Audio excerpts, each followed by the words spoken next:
네, 오늘은 하나님의 사랑은 차별이 없습니다 라는 제목으로 말씀을 드리겠습니다. 성경에 보면 이제 구약에는 노아의 대홍수가 있고 소돔과 고모라의 멸망이 있습니다.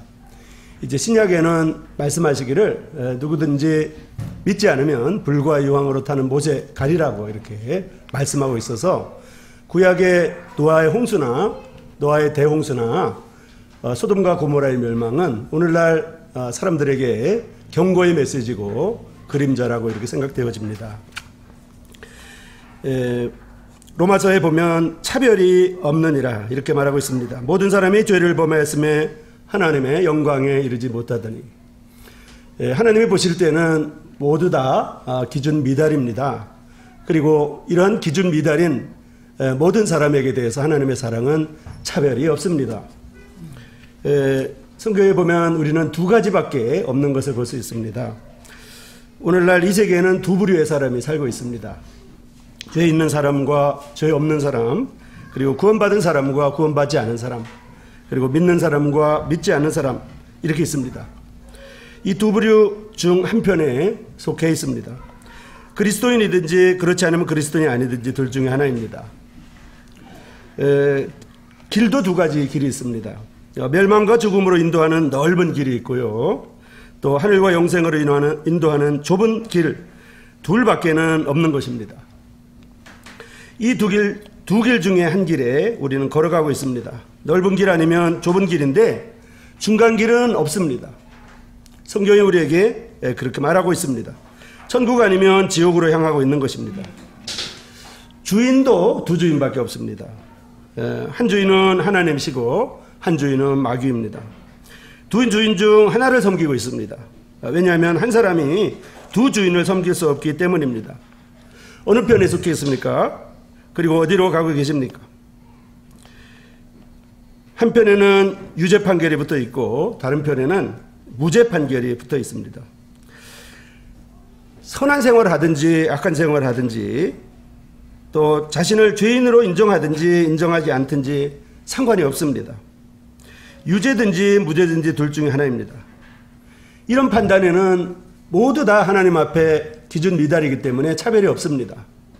이 기준에 높은 지위에 있는 사람이라고 해서 더 다른 기준을 마련한다든지 낮은 위치에 있는 사람에게 하나님께서 다른 기준을 대지 않습니다. 이 기준에는 모두가 차별이 없습니다. 구원받지 못했다면 유죄입니다. 하나님의 저주가 위에 머물러 있다고 성경이 말하고 있습니다. 멸망으로 인도하는 길은 넓은 길은 걸어가는 사람들 속에 속한 것입니다. 때때로 우리가 지적으로 세련되고 지성인일 수도 있으며 칭찬받을 만한 점이 많다고 하더라도 하나님께서는 이 세상에서 가장 악한 죄인의 자리에 두시고 유죄라고 낙인을 찍습니다. 사람의 기준으로는 조금 다르겠지만 하나님의 기준에는 차별이 없습니다. 다 동일하게 타락한 것은 아니지만 모두가 죄인이라는 데에는 차별이 없습니다. 우리가 대홍수를 생각해 볼 수 있습니다. 구약에 있는 대홍수와 또 소돔과 고모라의 멸망을 우리가 생각해 보면 대홍수에는 이제 하나님께서 여유 기간을 주셨습니다. 이제 노아에게 앞으로 120일 후에 이제 멸망할 테니까 물이 넘칠 테니까 준비하라고 이렇게 120일의 유예 기간을 주셨습니다. 대홍수는 우리에게 가족 구원에 대한 여유 기간을 주신 것입니다. 그러나 소돔과 고모라는 가족 구원에 대해서 여유 기간을 주지 않았습니다. 소돔과 고모라가 멸망할 때 하나님께서 하나님의 천사가 롯에게 즉시 멸망할 테니까 나가라고 했습니다. 안 나가니까 손을 잡고 나갔습니다. 이제 두 사건에서 우리는 대홍수에서 우리는 우리의 가족들 중에 믿지 않는 사람들에게 이렇게 시간이 있는 것을 생각해 볼 수가 있습니다. 우리에게 아직 시간이 있기 때문에 노아는 아내와 세 아들과 그리고 며느리들에게 설득할 시간이 주어졌습니다. 그래서 아마 열심히 설득했을 것입니다. 열심히 전도했을 것입니다. 그래서 대홍수에서는 노아의 가족들이 좀 어폐가 있지만 모두 다 노아의 가족들은 구원을 받았습니다. 그러나 롯의 경우에는 시간이 없었습니다. 이것은 롯에게도 두 딸이 있었고 아내가 있었고 이제 두 딸에게 결혼할 사위들이 있었습니다. 그러나 거기에서는 주어진 시간이 없었습니다. 즉각적으로 멸망할 것을, 소돔과 고모라가 멸망할 것을 말했습니다.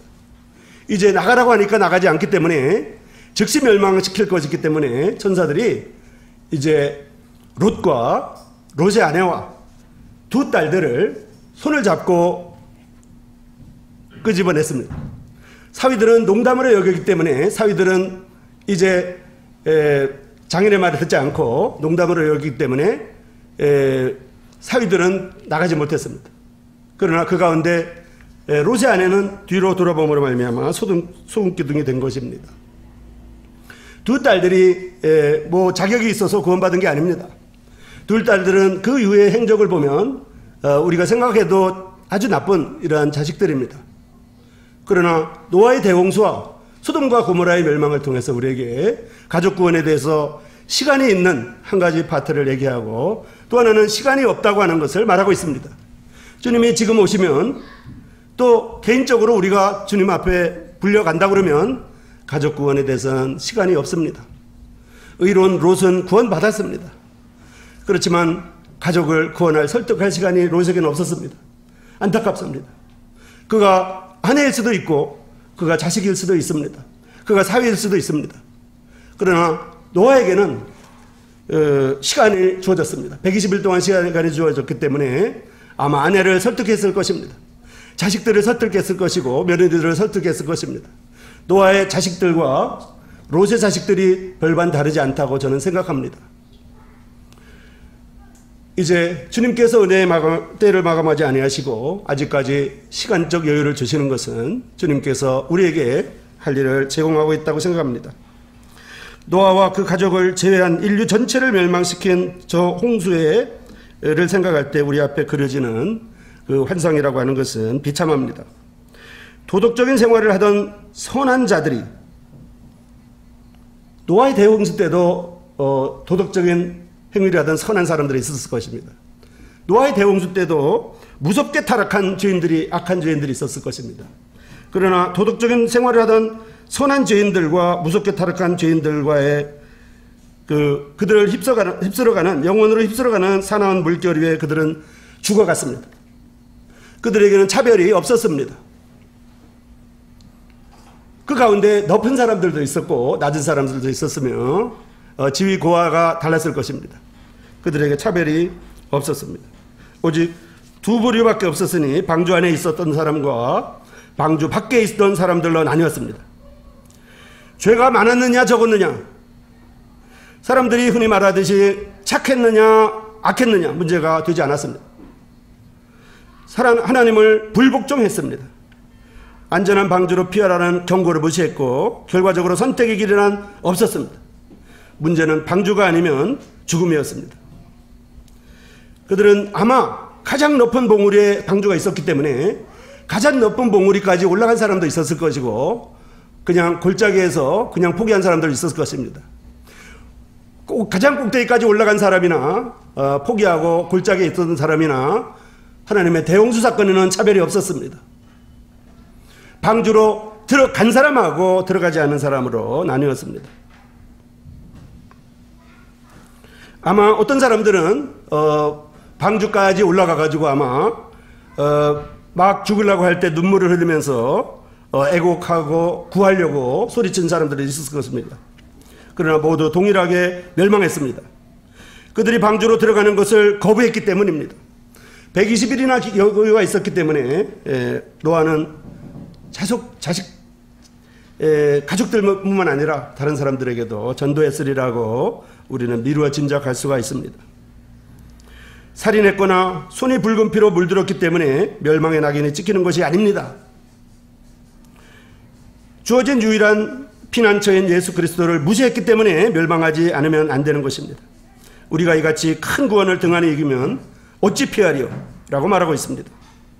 외적으로 대단히 선한 생활을 했든지 오늘날 행해지는 많은 범죄 사건에 한 번도 관련된 일이 없을 수도 있습니다. 신문에 나올 만한 TV에 나올 만한 악한 일을 한 번도 안 한 사람일 수도 있습니다.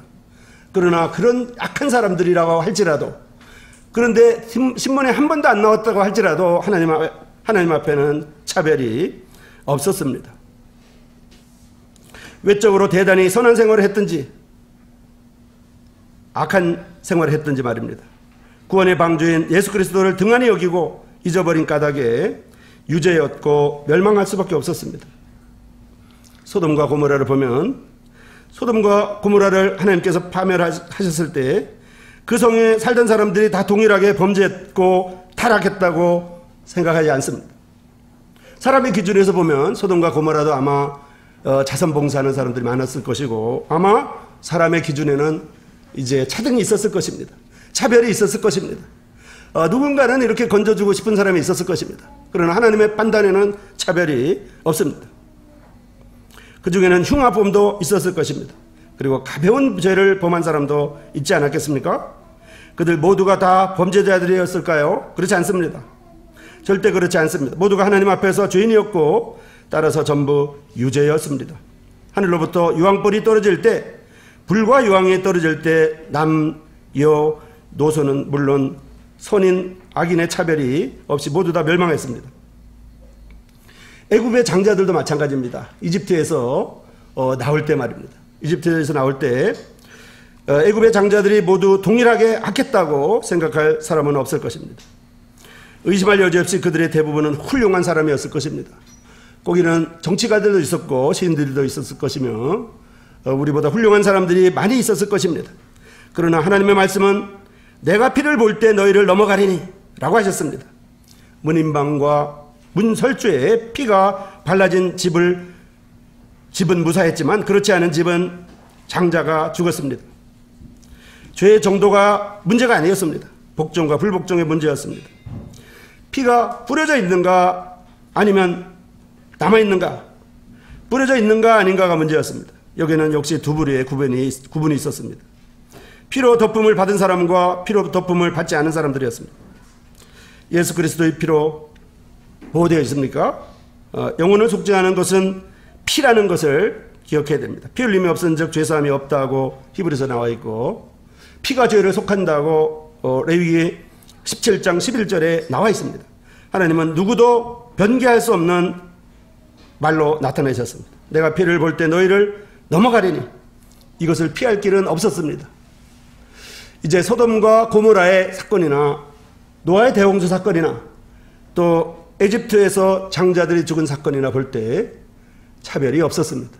단지 피를 발랐느냐 안 발랐느냐, 방주에 들어갔느냐 안 들어갔느냐, 그리고 소돔과 고모라에서 천사들의 손을 잡고 뒤돌아보지 않고 갔느냐 안 갔느냐 문제입니다. 그 외 모든 사람들에게, 사람들이 볼 때는 차별이 분명히 있었을 때도 불구하고 하나님은 차별이 없었습니다. 모두 유죄였습니다. 교도소에 가보면 여러 분의 죄인들을 보게 될 것입니다. 살인자로부터 경범죄인들도 있을 것입니다. 아마 억울하게 들어온 사람도 있을 겁니다. 그들은 모두 유죄이며 법적으로 다 정죄된 것입니다. 같은 물속에 빠져야 죽는 것이 아닙니다. 한길 물속에 빠져도 익사하는 사람이 있습니다. 한 가지 죄가 하늘나라로 들어가지 못하게 하는 것입니다. 이제 쇠사슬을 이렇게 보시면 쇠사슬을 위에서부터 이렇게 있잖아요. 쇠사슬이 한 50개로 이렇게 됐다 그러면 50개 중에 49개가 아무리 단단하다 그래도 그 중에 한 개가 끊어지면 쇠사슬을 붙들고 있는 밑에 낭떠러져 있는 사람은 죽습니다. 이와 같습니다. 죄인도 많은 죄를 안 지었다고 할지라도 한 가지 죄만 지어도 하나님 앞에 유죄이라고 하는 것입니다. 한 가지 죄가 하늘나라로 들어가지 못하게 하고 멸망의 무리 속에 던져지는 것은 수천 가지의 죄의 결과와 차이가 없습니다. 한 가지 죄를 지나 수천 가지의 죄를 지나 차별이 없습니다. 왜냐하면 하나님께서는 다음과 같이 말씀하셨기 때문입니다. 누구든지 온 율법을 지키다가 그 하나에 거치면 모두 범한 자가 된다고 야고보서 2장에 나와 있습니다. 어떤 사람이 10개 고리로 엮인 쇠사슬에 매여 있다고 제가 말씀드렸습니다. 갑자기 쇠줄이 끊어져서 떨어졌습니다. 그런데 조사해 보니까 한 개만 딱 떨어지고 나머지 9개는 붙어 있었습니다. 그러나 결과는 죽은 것입니다. 죄도 이와 같습니다. 십계명이라는 율법으로 묶여 있습니다. 그 중에 하나를 깨뜨렸다고 생각해 볼 수가 있습니다. 그것이 비록 10개 중에 1개라고 할지라도 율법을 깨뜨렸기 때문에 멸망하는 것입니다. 누구든지 온 율법을 지키다가 하나에 거치면 모두 범한 자가 된다고 야고보서 2장 10절에는 나와 있습니다. 인간이 저지를 수 있는 죄 중에서 가장 무서운 죄가 성경에 기록되어 있습니다. 인간이 유죄 언도를 받을 수 있는 범죄 중에 가장 몸소리치는 죄가 바로 주 예수 그리스도를 거절한 죄입니다. 성경은 이것을 분명히 말씀하고 있습니다. 그분의 사랑을 거절했고 그분의 부르심을 무시하고 짓밟아 버렸습니다. 하나님의 은혜의 선물을 거부했습니다. 불신의 죄를 범하게 되는 것입니다. 이 죄는 성경에 지적한 죄 중에 가장 무서운 죄입니다. 이것은 배은혜 죄라고 할 수 있습니다. 은혜를 배반한 죄입니다. 죄에 대하여라면 저희가 나를 믿지 아니하며 이렇게 말하고 있습니다. 이 불신앙이라고 하는 이것은 도저히 용서받을 수 없는 큰 죄라고 성경이 말하고 있습니다. 친구의 선물을 거절함으로 친구의 마음을 상하게 할 일은 꿈에도 생각하지 않을 것입니다. 영원한 구원이 놓여있는 하나님의 선물을 거절하고 또 좀처럼 생각도 하지 않습니다. 범하고 있는 가장 무서운 죄, 그것이 바로 불신앙입니다.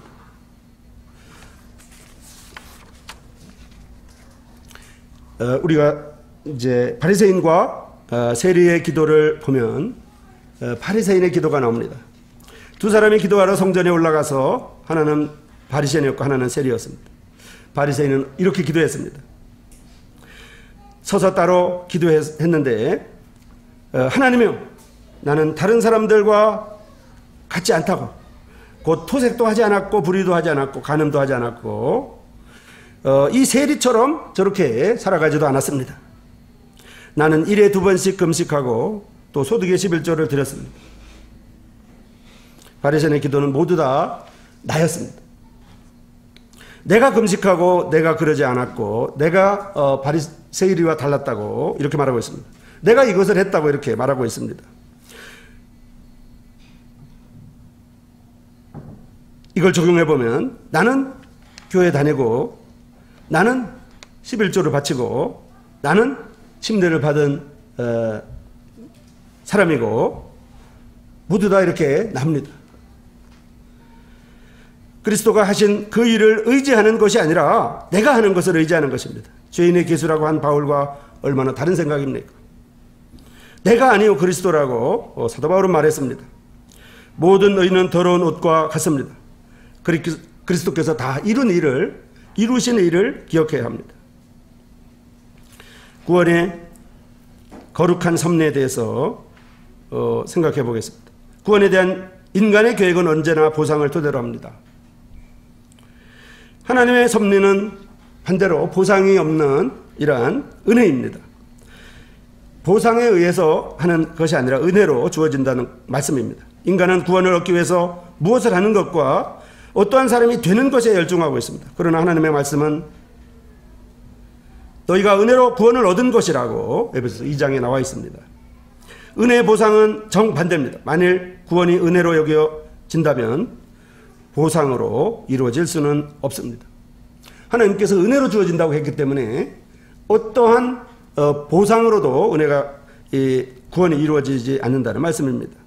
만일 구원이 보상으로 이루어진다고 하면 은혜를 통하여서는 불가능할 것입니다. 그것은 전적으로 보상의 결과이든지 은혜의 결과이든지 둘 중 하나입니다. 그러나 성경은 너희가 은혜로 구원받았다고 말하고 있습니다. 은혜는 성경에서 가장 위대한 단어 가운데 하나입니다.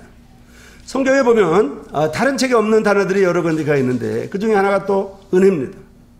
우리가 은혜란 말을 성경을 많이 봤기 때문에 은혜 흔한 말이라고 생각하겠지만 성경을 안 보던 사람이 보면 은혜란 말이 아주 새롭습니다. 제가 대학교 2학년 때 예수를 믿었는데 성경에는 한 번도 들어보지 않은 말이 많더라고요. 그 중에 하나가 은혜입니다. 이렇게 우리가 많이 들어본 말을 어떤 사람들은 한 번도 심각하게 들어보지 못한 많은 사람들이 있다고 하는 것을 우리가 생각해 볼 수가 있습니다. 은혜는 성경에서 위대한 단어 중에 하나입니다. 하나님의 은혜의 복음은 우리에게 주어진 가장 좋은 소식입니다. 가장 복된 소식입니다. 그래서 이제 복음이라고 이렇게 합니다. 기쁜 소식이라고 이렇게 말합니다. 하나님의 구원에 관해 설명한 구절 가운데 가장 반가운 말씀이 이제 앞에 나와 있는 로마서 3장 24절입니다. 그리스도 예수 안에 있는 구속으로 말미암아 하나님의 은혜로 값없이 의롭다 하심을 얻은 자 되었습니다. 이 부분은 분명히 차별이 없습니다. 차별이 없이 값없이 의롭다함을 얻었고 그리스도 예수 안에 있는 구속으로 말미암았다고 이렇게 말하고 있습니다. 인간으로 하여금 하나님 말씀 그대로를 받아들이게 하고 말씀에 계시된 하나님을 믿게 하는 일은 진정 힘든 일입니다. 회개에 대해서 조금 우리가 생각해 보겠습니다. 인간의 본능에 깊이 뿌리박고 있는 관념 중에 하나가 있는데요. 그것은 사람이 은혜를 받기 위해서는 장기간의 슬픔, 장기간의 고통, 쓰디쓴 후회와 심적인 고민과 눈물을 흘리며 죄를 회개하고 용서와 구원을 위해서 기도하는 것을 하나님이 요구하신다는 생각입니다. 왜냐하면 이 사랑이 없는 사람들이 그렇게 은혜를 주기 때문입니다.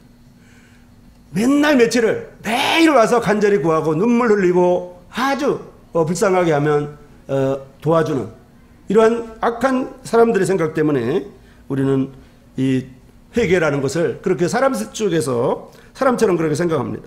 그래서 장기간 슬퍼하고 장기간 후회하고 장기간 계속 죄를 회개하고 이렇게 해야만 하나님이 들어주실 줄로 생각하고 그렇게 하나님이 요구하신다고 실제로 가르치기도 합니다.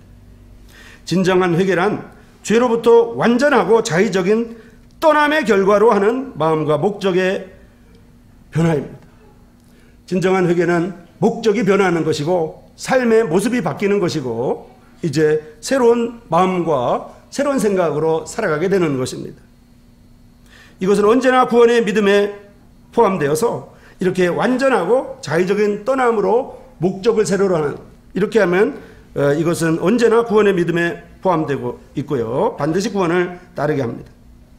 죄를 회개하고 용서와 구원을 위해서 기도하고 하나님의 법을 불복종하였다는 것을 고백하고 눈물을 흘리면서 몸부림을 치고 이렇게 생각할 수 있습니다. 하나님의 은사를 이러한 행위의 보상으로 받을 수 있다고 생각하기 때문입니다.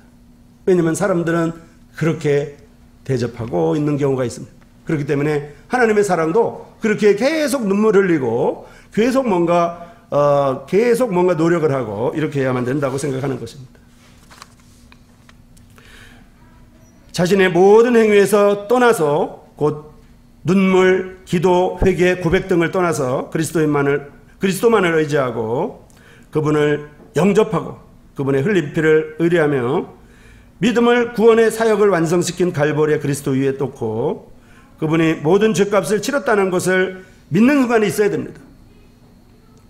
계속 그리스도에 대한 말씀을 듣고 복음의 말씀을 듣고 분명히 뭔가 목적의 변화가 일어나서 분명히 믿는 그러한 순간과 변화가 있는 것이라고 보여집니다.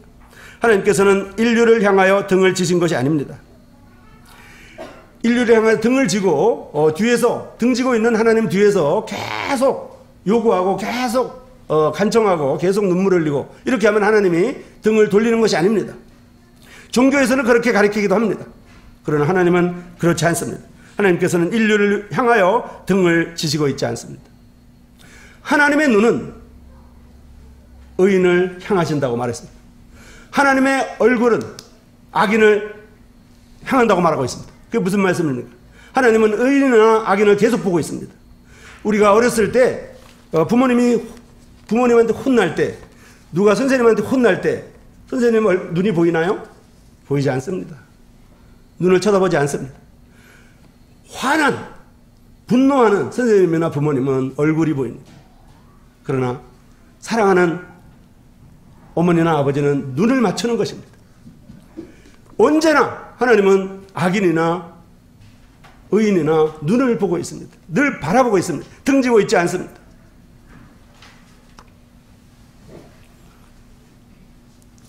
사람이 구원 얻기 위하여 하나님께 구걸하고 애원하고 졸라댈 필요가 사실은 없습니다. 종교가 그렇게 합니다. 바로 인간을 구원하시려는 그분이 기다리고 계시는 것입니다. 앞을 보고 기다리고 계시는 거지. 누구든지 오라고, 수고하고 무거운 짐진 자들아 다 내게로 오라고 이렇게 기다리고 있고 등지고 있지 않습니다. 이제 말씀을 통해서 그렇게 생각할 수가 있습니다. 바로 인간을 구원하시려는 그분이 기다리고 있는 것입니다. 그것이 그분의 아드님을 보내신 이유인 것입니다. 그분은 멸망하는 인류를 향하여 손을 내미시고 와서 잡아서 받으라고 하십니다. 수고하고 무거운 짐진 자들아 다 오라고, 누구든지 오라고, 차별 없이 오라고 이렇게 말하고 있습니다. 하나님은 선물을 주시며 인간들이 그것을 받기를 간절히 원하시는 것입니다. 크리스마스 선물을 받을 때 우리는 기도를 합니까? 즉 졸라대느냐 말입니다. 주는 사람을 안다면 그렇지 않을 것입니다. 크리스마스 선물을 이렇게 누가 주는데 그 주는 사람이 누군지 알아요. 그러면 저 사람이 날 줄 줄 분명히 알기 때문에 가서 손을 잡는다든지 쪼른다든지 이렇게 하는 어린이들이 없을 것입니다. 왜냐하면 그 주는 사람을 알기 때문에. 그 예수님을 우리가 알게 되면 절대로 구원받게 해달라고 졸라대지 않을 것입니다. 장기적으로 졸라대지 않고 장기적으로 계속 이렇게 하지 않을 것입니다. 이제 주님 앞에 겸손히 나아가게 될 것입니다. 마치 선물을 받는 사람처럼 선물을 주는 사람 앞에서 무릎 꿇고 이미 주어진 선물을 달라고 간구한다 그러면 그것은 선물 주는 사람에 대한 큰 모독입니다. 십자가에서 피 흘려서 다 이루었다고 했는데 죄 용서해달라고 날마다 새벽에 기도한다 그러면 주님의 십자가에 대한 모독이라는 말입니다. 그저 선물을 받고 감사합니다라는 인사를 할 것입니다.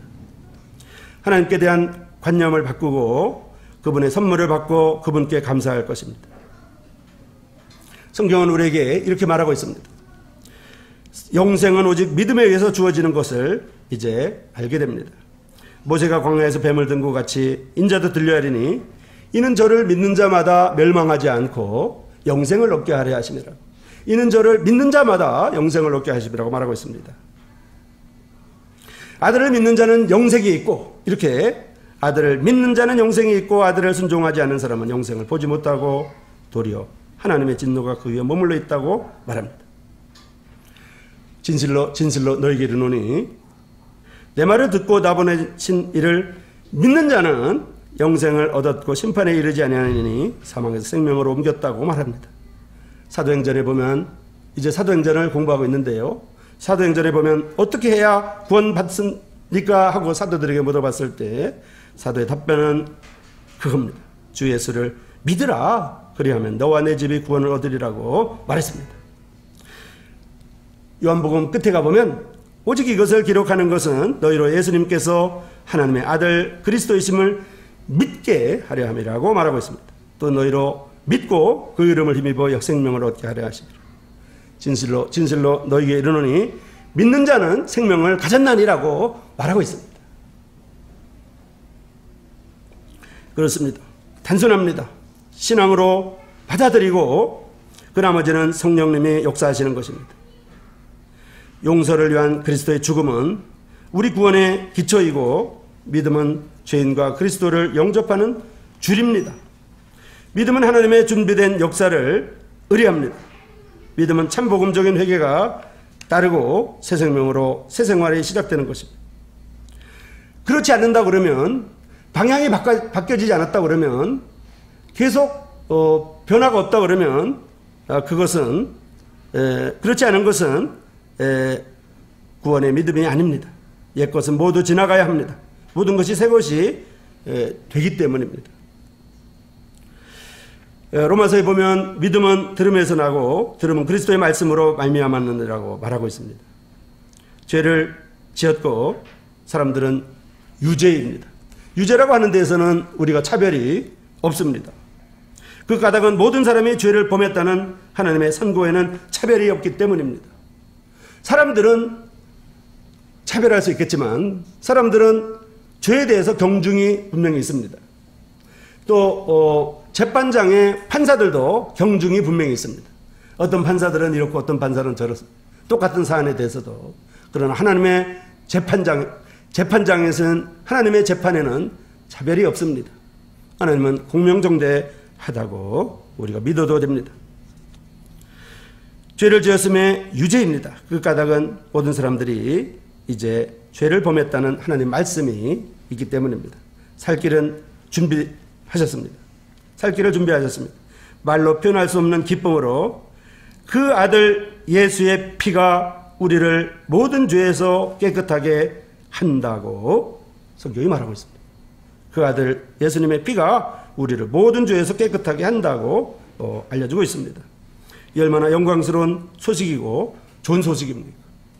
복음서에 보면 기쁜 소식이라고 말하고 있습니다.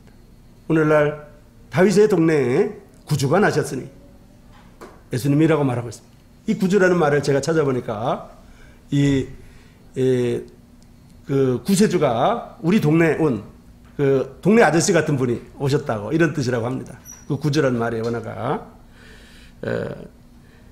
어쨌든 주님께서 살 길을 준비하셨고 말로 표현할 수 없는 이런 기쁨으로 우리에게 다가오십니다. 길 잃고 방황하는 죄인의 자리에 서서 차별이 없다는 하나님의 말씀을 믿고 유죄인 것을 인정하신다고 하면 자신을 하나님의 은혜에 맡기실 수가 있을 것입니다. 그분은 유죄 언도를 받은 무리 중에서 택하여 하늘로 가는 좁은 길로 인도하실 것입니다. 아무리 좁은 길이라고 할지라도 아주 사랑하는 사람이 있으면 슬프지 않습니다. 제가 강릉에 살 때 그날 눈이 그 해에 제일 많이 온 날이 있었습니다.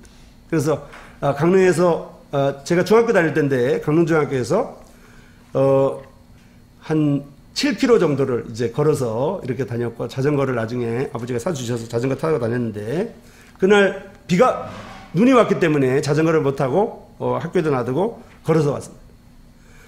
걸어서 한 3분의 2 정도 왔는데 어머니가 거기까지 왔어요. 그냥 너무 기뻐가지고 눈물이 막 나더라고요. 어머니도 울고 저도 울고. 눈에 가는 그 죽을 것 같은 그 길이 그냥 그다음부터는 3분의 1은 어머니랑 같이 가니까 아마 어떻게 간지 모릅니다. 생명으로 인도하는 길은 좁은 길이 분명합니다. 넓은 길이 아닙니다. 분명히 좁은 길입니다. 그러나 주님께서 하나님께서 함께 하시기 때문에 기쁨의 길이고 시편 84편에 보면 이것이 시온의 대로라고 말하고 있습니다. 믿는 사람에게는 그것이 큰 길이 되는 것입니다. 그러나 남들이 볼 때 좁은 길일 뿐입니다. 멸망의 도시를 떠나서 하나님을 향하여 여행을 하게 될 것입니다. 이것을 할 수 있는 길은 예수 그리스도를 개인의 구주로 맞아들이는 것입니다. 영접하는 자에게는 하나님의 자녀가 되는 권세를 주셨기 때문입니다. 영접하는 것입니다. 이제 하나님의 아드님 예수님이 이 세상에 오셨는데 예수님을 믿는 자에게 예수님이 우리에게 비춰질 때 빛으로 예수님이 오실 때 그것을 받아들이는 것입니다. 예수님이 빛이라고 하는 말씀이 참 실감이 납니다. 예수님이 오신 그 모습을 여러 가지 다른 표현으로 하는 것보다도 요한복음은 우리에게 빛으로 오셨다고 되어 있습니다. 신기한 능력으로 오셨습니다. 신기한 능력으로 우리에게 경건에 속하게 하셨습니다. 아주 기묘한 방법으로 주님이 우리를 구원하셨습니다.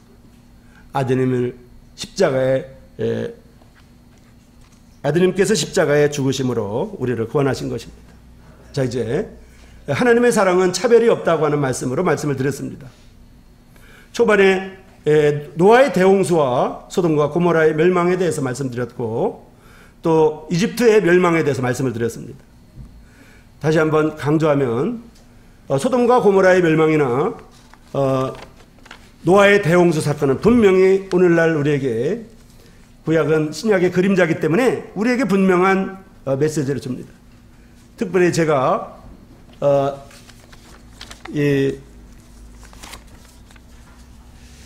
특별히 저에게 그 말씀이 다가왔습니다. 어떤 사람에게는 아마 노아의 대홍수 때 아내와 또 아들들과 며느리들이 구원받았고 충분한 시간이 주어졌기 때문에 제가 보기에는 그렇습니다. 충분히 설득했고 시간이 주어졌고 전도할 기회가 많았던 것 같아요. 아마 그 하늘 꼭대기에 제일 높은 산 위에 그 배를 만드는 그 모습을 멀쩡한 아버지가 하는 그 모습을 보고 자식들이 아마 별의별 얘기를 다 하지 않았을까요? 아버지 무슨 일을 하시냐고 이렇게 하지 않았을까요? 왜냐하면 하나님께서 노아에게 말씀하셨기 때문에. 성경은 분명히 노아는 의인이었다고 말하고 있기 때문에 노아의 믿음과 자식들의 믿음은 분명히 달랐을 것입니다. 또 며느리들과 자식들의 믿음은 달랐을 것입니다. 아내의 믿음도 아마 달랐을 것입니다. 그러나 노아는 그 주어진 시간을 충분히 활용해서 자식들과 며느리들에게 설득했을 것입니다. 분명히 그랬을 것 같아요. 왜냐하면 산 꼭대기에다가 배를 만들 때 그 자식들의 처가에서 그거 가만히 놔뒀겠어요? 데려가려고 하지 않았겠어요? 그 자식들의 친구들이 가만히 있었겠어요? 그런데 그 노아의 진실함과 노아의 전도를 듣고 자식들이, 며느리들이, 아내가 돌이켰던 것입니다. 그러나 소돔과 고모라에 있는 롯은 기회가 없었습니다. 시간이 없었습니다. 그래서 롯과 노아의 믿음이 전혀 다르지 않다고 생각합니다. 롯도 성경은 의로운 롯이라고 말하고 있습니다. 노아도 당대 의인이었다고 말하고 있습니다. 둘 다 의라고 하지 않았습니까? 그런데 롯은 왜? 똑같은 믿음이었을 텐데 시간이 주어지지 않았습니다. 오늘 제가 전도자가 오늘 그냥 주님이 부르실 수도 있습니다. 그러면 자식을, 며느리들을, 사위들을, 아내를 설득할 시간이 없습니다. 그러나 우리에게 아직도 주님이 은혜의 때를 마감하지 않으냐고 시간을 주셨습니다. 아내 때문에 힘들어하는, 또는 자식 때문에 힘들어하는, 또는 며느리 때문에 힘들어하는, 또는 사위 때문에 힘들어하는 이런 사람들에게 하나님께서 은혜를 마감하지 아니하시고 기회를 주셨다고 믿습니다. 그렇게 해가지고 안 믿는다고 하면 어쩔 수 없는 일이지만 주님께서 노아에게 기회를 주셔서 그 기회를 노아가 충분히 활용했다고 생각이 됩니다. 근데 롯은 그 말씀을 잠깐 확인해 드리고 싶습니다. 창세기 17장, 창세기 18장입니다. 창세기 18장에 보면 롯이 소돔과 고모라를 나갈 때 롯의 태도가 아주 미적지근했습니다. 사실은요. 굉장히 미적지근했거든요. 그래서 이 천사들이 롯의 손을 잡았어요. 롯이 쫓아간 것이 아니고 롯의 손을 잡았고 아내의 손도 잡고 두 딸의 손을 잡았어요. 그리고 끌고 갔습니다. 끌고 갔어요.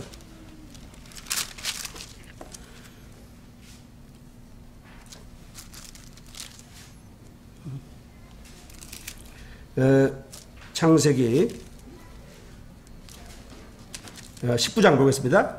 19장 14절에 보면 롯이 나가서 그 딸들과 결혼할 사위들에게 말하되 이 성을 멸할 테니 일어나서 떠나라고 했는데 사위들이 농담으로 여겼습니다. 그래서 사위들은 시간이 없었기 때문에 더 이상 도와드릴 수가 없었습니다. 동틀 때 천사가 롯을 재촉했습니다. 이제 즉각적으로 노아 때랑 달리 즉각적으로 이제 멸망시켜야 되기 때문에 롯을 재촉해서 일어나 여기 있는 내 아내와 두 딸을 이끌고 가라. 이 성의 죄악 중에 함께 멸망할까 하느라. 그러나 롯이 지체했습니다. 롯이 머뭇거렸습니다. 그래가지고 그 천사들이 그 사람들이 롯의 손과 아내의 손과 두 딸의 손을 잡아 인도하여 성 밖에 두니 여호와께서 그에게 자비를 더하심이었더라. 그래서 성 밖에다가 본인 힘이 아니고 롯의 힘이 아니고 롯이 아내를 붙잡은 게 아니고 롯이 딸들을 붙잡은 게 아니고 천사들이 붙잡았기 때문에 그래서 성 밖에 놨기 때문에 자기 힘은 전혀 들어가지 않고 바깥에 놓여져 있습니다. 그러나 롯의 아내는 이제 뒤로 돌아봤기 때문에 소금 기둥이 되었다고 말하고 있습니다. 결론을 말씀드리겠습니다. 롯의 믿음과 노아의 믿음은 같다고 생각합니다. 그러나 차이점은 롯에게는 시간이 없었습니다. 즉각 불과 유황이 하늘에서 쏟아졌는데 노아에게는 120일간이나 여유가 있었습니다. 노아를 포함한 8명은 그들의 믿음이 똑같지 않았습니다. 결코 그렇지 않고 노아에게만 의인이라고 말하고 있습니다. 롯도 롯의 믿음과 두 딸의 믿음이 같지 않습니다. 그런데 분명한 것은 소돔과 고모라에서 롯과 두 딸이 나왔고 구원을 받았습니다. 대홍수 때 노아를 포함한 8가족이 나왔고 구원을 받았습니다. 그들의 차이는 분명히 방주로 들어갔느냐 안 들어갔느냐, 그 성을 떠났느냐 안 떠났느냐는 겁니다. 분명히 방향을 잡아가지고 삶의 목적을 바꿨느냐 안 바꿨느냐, 계속 조른 게 아닙니다. 그렇죠? 자, 이 시간에는 하나님의 사랑은 차별이 없다고 하는 말씀으로 전해드렸습니다.